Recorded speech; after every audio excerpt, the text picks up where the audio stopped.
Dear men, you have such a big part in this.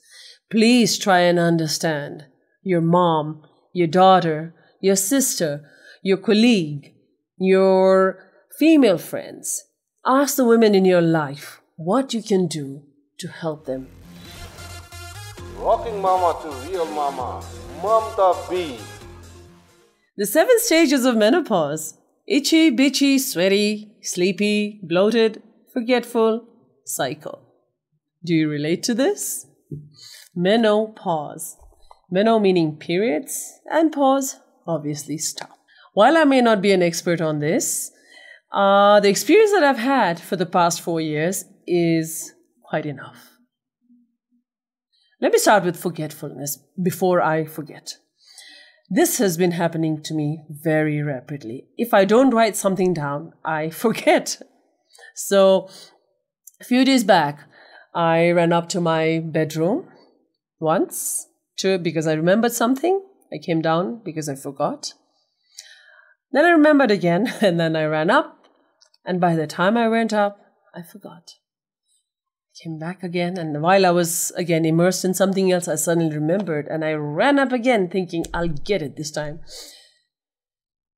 And that's when I did remember that it's not upstairs, it's actually downstairs, right where I was working. So I came back down, and I knew what it was. It was a wedding invitation that I had to look into. But I pulled it out. I didn't know who was getting married to whom now. I was having a difficult time remembering. But it didn't really matter, because when I pulled out the card, the reception was 1 week ago. So I completely missed the whole event. What can I do? Why am I being this forgetful? Is this an early onset of dementia? Is this how it's going to be? Is this how it's going to end? Like forgetting everything slowly day by day, and then eventually I'll forget everything? These hot flashes that comes at the most, unnecessary time of the day. Frequent trips to the toilet. Bloating. Weight gain. Now, I have been so conscious about what I'm eating only what I've been told to eat, and yet I cannot stop myself from. Can't sleep for like 5-6 hours without having to wake up. I'm up at 1 a.m. or 2 a.m. at night, looking up at the ceiling, not knowing what to do.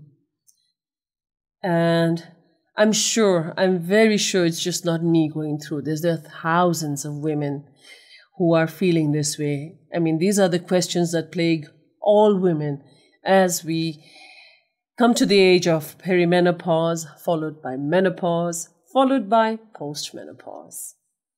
It is estimated that right now as I speak, there's 1 billion women around the world going through perimenopause and menopause. And that number is going to be 1.2 billion by the time we reach 2030. That's just 5 years away.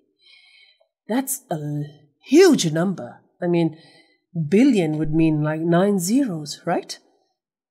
I mean, is the world ready for this hot flash mob rising?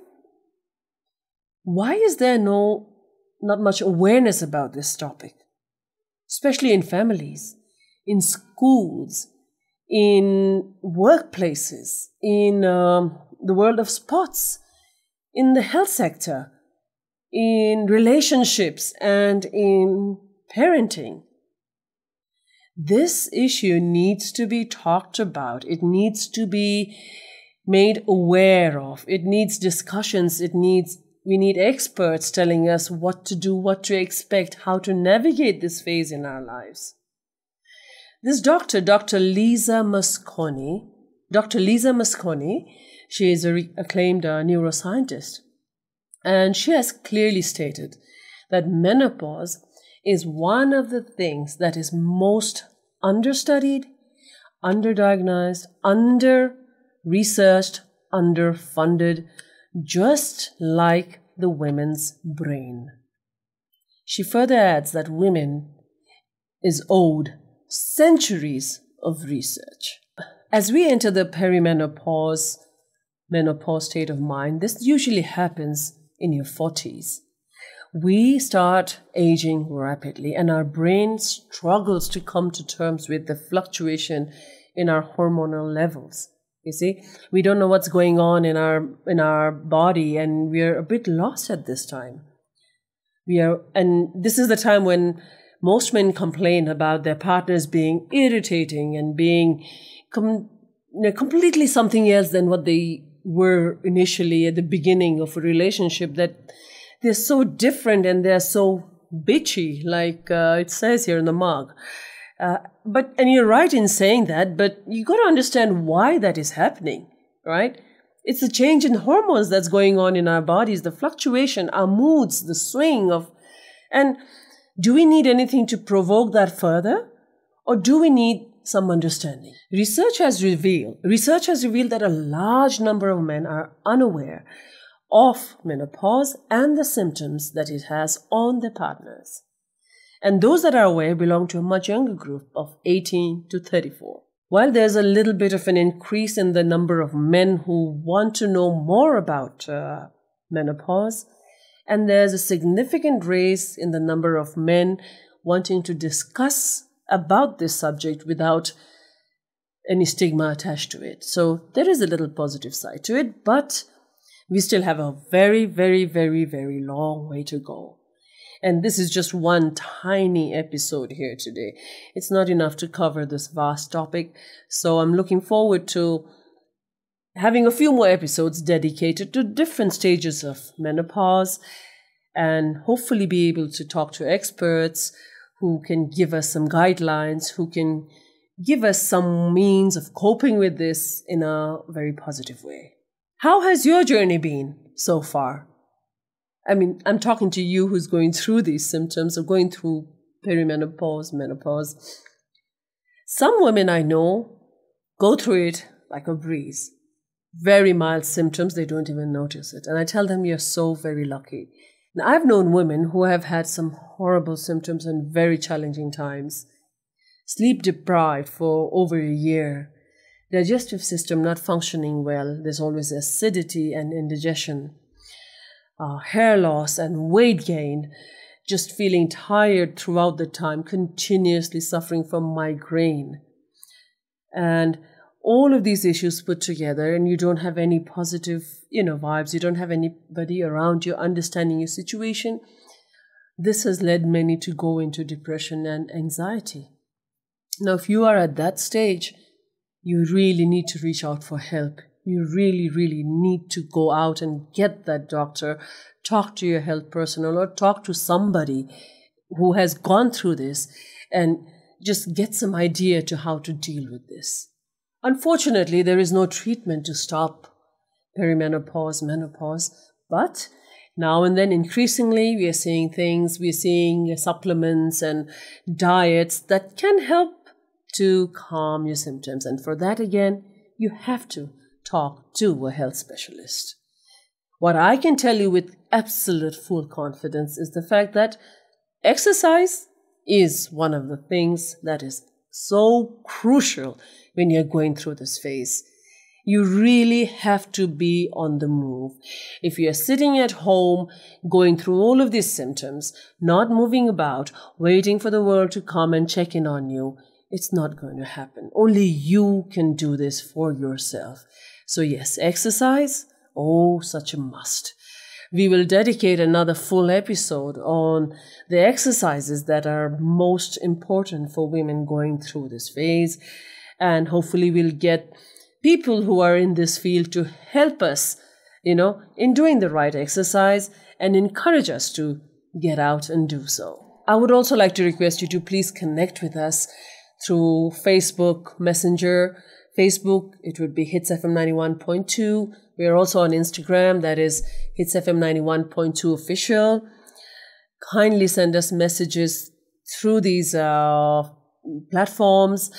Your name will remain anonymous if that is how you want it, but please share with us your story on how your journey has been, the troubles that you faced, what you would like to know, and what you would like to share with us, because I would like to, with all of this information, create a platform where we can discuss this freely and bring in doctors and healthcare personals who can advise us, so that at least we approach this subject, approach this phase of life with a much more positive attitude. We have to approach it with a better attitude, because thinking of it negatively is only going to hamper us. In Japan, there is a word, konenki, and konenki is a term used to describe menopause. And this I find so brilliant, because konenki literally means a new beginning, like a new spring, a transition into a new phase. Now see how efficiently just that one word can convert the whole thing into a positive thing, right? We need to have the ability to do that. And dear men, you are such a big part of this, because you're a life partner to somebody, you're a brother, you're a son. You have to try to understand your partner, your mom, your sister, your daughter, your colleagues, and your female friends. Talk to the women in your life and ask them what you can do to help them. Your understanding and knowledge on this subject is going to deeply affect and help us move forward together and, approach this phase with so much more confidence. Ladies, konenki, remember, this is the time to reclaim your life. Self-care is the number one thing on your to-do list. Yes, self-care without the feeling of guilt. We are the first generation of women who will have full privilege to break all taboos. Our moms and our grandmothers, they never had the chance to live the life that we live today. So, if not for them, at least for the next generation, let's get together, let's discuss this topic, let's embrace this new chapter with full confidence. Perimenopause, menopause, postmenopause. It is a life transition. It is not a disease. It is certainly not the end. It is a new beginning. Hits FM 91.2.